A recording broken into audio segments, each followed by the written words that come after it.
Well, we're back again. It's a second day of the week. It's been a nice day today. Hope you all enjoy it. Thank you for tuning in, subscribing, and liking the show. That's very, very important on there. So keep it up. We do appreciate it. Those of you who haven't done it yet, take this moment, hit that subscription, and also hit that like. Especially if you do like the programming on this show. If you do like it, we want to make more of this. So we're going to be delving into that old question of, oh my God, what am I going to watch this week? You know, many things that we could watch and stuff like that. But one thing I do want to focus on, because we don't do too many shows like this. But the only reason is that I brought up this show before, and it happens to be one of the best shows, and this is going to be its last season. It's on HBO. It started last night. I didn't realize it was on last night to the last minute, and caught it, and it was very good. And that is The Deuce. Well, you're going to ask yourself, if you've never seen one of the episodes here, Man with the Show, I have discussed this before numerous occasions, in the first two seasons also as well, when they came out. The Deuce itself is a great series, and it starts out in the 70s and it ends in the mid 80s, obviously because this last season will be in the mid 80s. And it is a story of the time period, a dark time period in New York City, in the Times Square region. Now, if you're not familiar, the Times Square region on there, the old days, we had the old porn theaters and action theaters. We had the hookers, the pimps, the johns, the druggies. We also had the underground clubs, bars. We had the crime rate. And many things were going on there. And the mob was moving in on it, trying to take everything over. As far as that, the massage, the invention of the massage parlor, and then of course one of the big things on there, the explosion of the porn industry, which happened in New York and in California as well. Because basically this was the time period where technology was starting to change things. Certain things were starting to become a more forward front. At first, in the first season, when you saw this, it was not too much of that. You saw regular filming and some of that, but as soon as you got to the second season, you started to get the introduction of the video recorder. Videotape started coming into season 2, and you ask yourself, season 3, how strong does it hold? It holds very strong, because at this point in my life, and it goes to show in my life, I was toward the end of my high school era, going into my college, and I can remember one of my first jobs when I got into the production business is I worked for a production house that mass duplicated videos.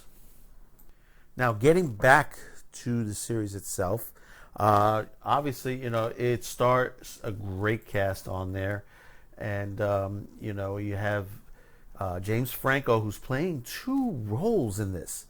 And I'm surprised he hasn't been nominated, because he's playing 2 brothers, 2 different halves of a coin, as they would say, and he does a great job of it. And then, of course, she's also part executive producer, is Maggie Gyllenhaal. And she plays a prostitute who becomes a porn director who wants to go mainstream and create into the regular film industry on there. And she's also fantastic, and I'm surprised she hasn't gotten a nomination. This whole show itself, every character, every portion, there are many stories in New York City. Now, the producers of this show has taken some of those stories from the Times Square area and have interjected it into this series. And because there was so much going on in the period, the first 2 seasons, you had a basis of what was going on. Season 3, it's going to, there's only one episode has aired so far, and it starts out in the end of 1984, which, if you're not familiar, New York Times Square at that time period, one of the really, truly darkest time. And for the reason is, if you know your history well, one of the major things is that the AIDS crisis was in full, crisis mode at this point, because basically, you had a lot of rampant drugs going on there. Crimes were way up. Prostitution, was still a factor on there. The porn industry, there was a lot of sex in the porn industry, obviously. And, you had so much going on, the nightclubs, the gay nightclubs, there's so much sex that was happening in that time period, and it was just getting really scary because the cases were coming out of everywhere. And one thing about this show, it does focus in sections. From this episode, it had one segment of one of the characters, Bobby, who basically runs a brothel, and he's worried that he has it on there, and it takes it from the focus of the doctor in the doctor's office. And there's one of the lines he says, well, there's a lot of gay guys out there, and he's worried that he himself, because he's had sex with many of the girls at the brothel, that he may have caught something on there. And it shows how much what he's going through in his mind on there. But that's just only a small part of that. As the whole episode progresses, you start to see from the clubs to the street levels, to some of the secondary characters on the show, you start to see some illness going on, and see that some of the people, they just don't look well. And this is what was happening. This is what was really happening in the time period. And obviously the porn industry was not shielded from this, because you had others. John Holmes, dies in 88 at this point. One of the biggest porn stars at the period. I'm not certain if this series is going to focus on it. I know the next episode will be starting from 85, because it's like New Year's Eve. The show ends with New Year's Eve, 84. But like I said, it's, you had John Holmes who died on there, and there was many, people that were afraid in the porn industry that they had the AIDS as well. And there are a lot of gay characters. If you haven't seen the series, there's a lot of gay characters on there. There's a guy who he runs a couple of, he runs a club for the mob, a really, really nice, elegant place on there, and he's had many, many lovers. And you start to see the ones around him that they're not looking well. What is going to happen to some of these people? And and that's not the only part of it. The AIDS crisis wasn't was a big portion of it, but you also had something else on there. There was a lot of crime that was going on in that time period, especially down in the subways. There's something called Wolfepacks. If you have not heard Wolfepacks, in that era, basically what happens is, a lot of these kids got together, and it was sort of like they felt it was a rite of passage. They would go and jump people on the streets, rip them off, beat them up, rip them off of their stuff. And what they did was, basically, if the cops showed up, they would scatter in different directions. One or two may get caught, but the rest wouldn't. And the police department was getting tired of this. But one thing that came out of this situation was a change in how the police handled this.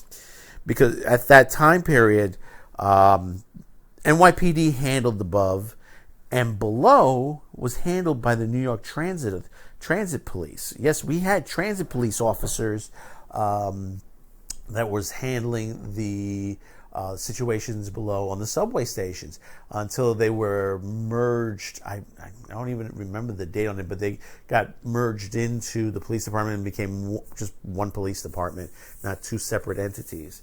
But one of the big portions, and it's mentioned and seen in this series, they introduced a new character, and his name is Jack Maple. Now, Jack Maple is not a fictional character. This is a real character. He was with the New York Transit Authority, Transit Police at one time period, and his, as they say, fame for this was that he was able to create the ComStat system, which basically he was able to figure out that, not only, like, for example, with the Wolfepacks, is you arrest the Wolfepacks, you interrogate them a certain way to get information out of them so you can get others arrested that way too.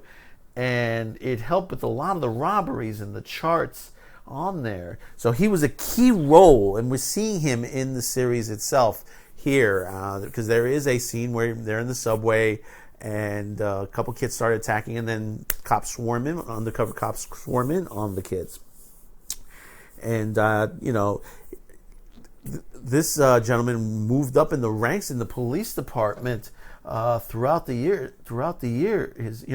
career, and basically his methodology was instituted into the NYPD. So we're seeing the changes in the NYPD at this point as well.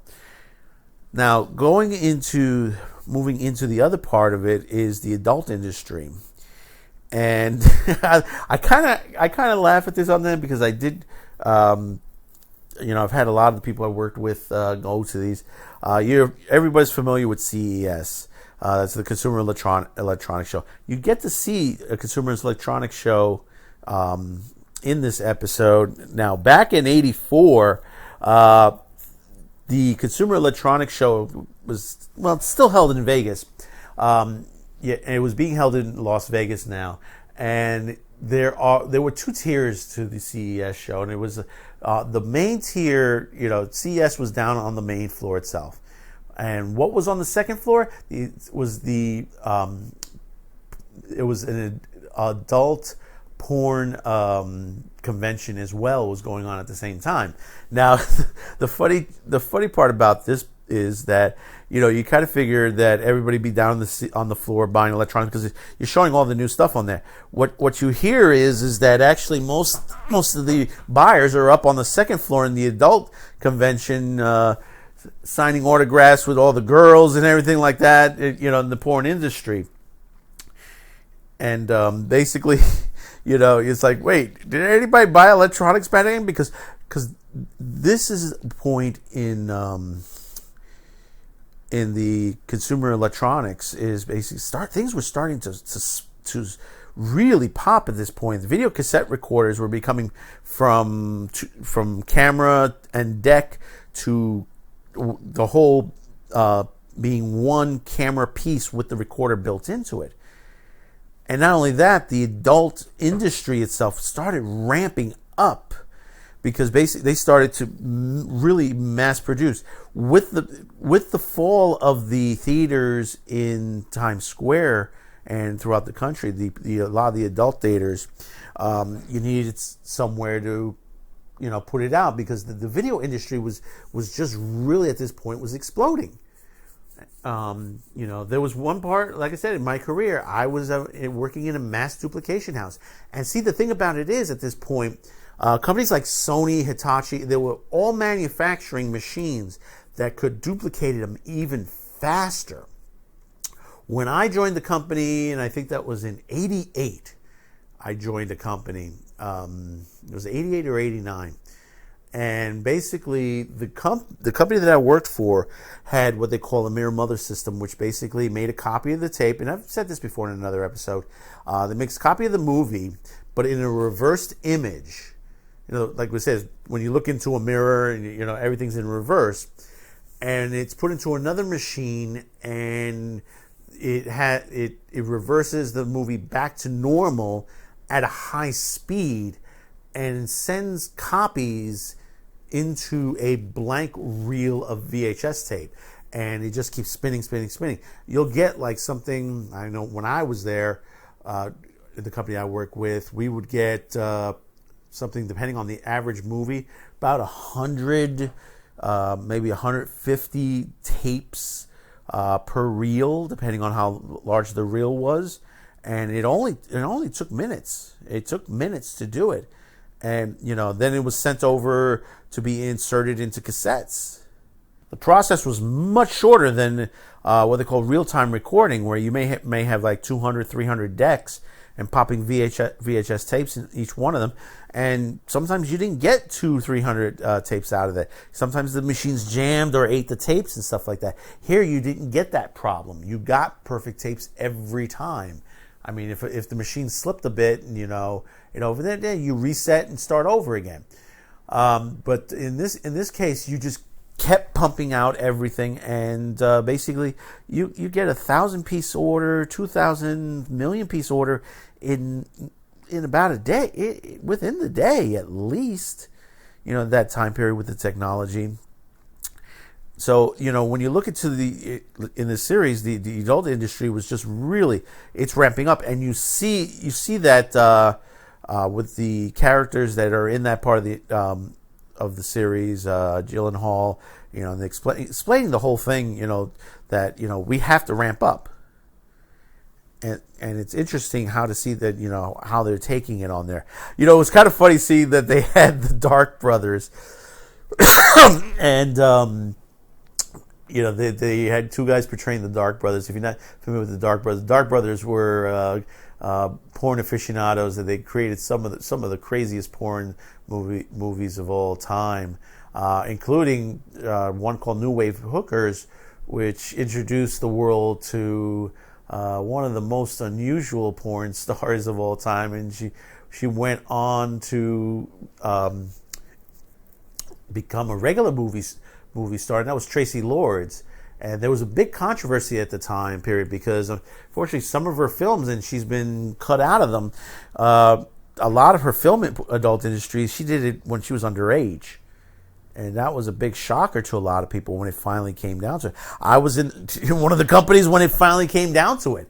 When I was with this company, and they said, I think there was, what was I working for? VCX was the wanted copies or something, or one of the companies wanted copies of the films that she was in, and basically my boss found out, and he's like, he gave all the masters back because he's like, not putting this through here, not going to get in trouble, But all in all, the show itself, it is strong when you see this time period, because the seediness and everything that was going on in this period, the mob is still running Times Square.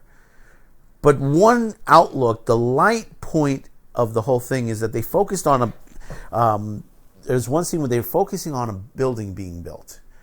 And they mentioned that this was planned all the way back to Lindsay, and it's finally being done. And that's the Marriott Hotel, that big old gorgeous hotel in the center section of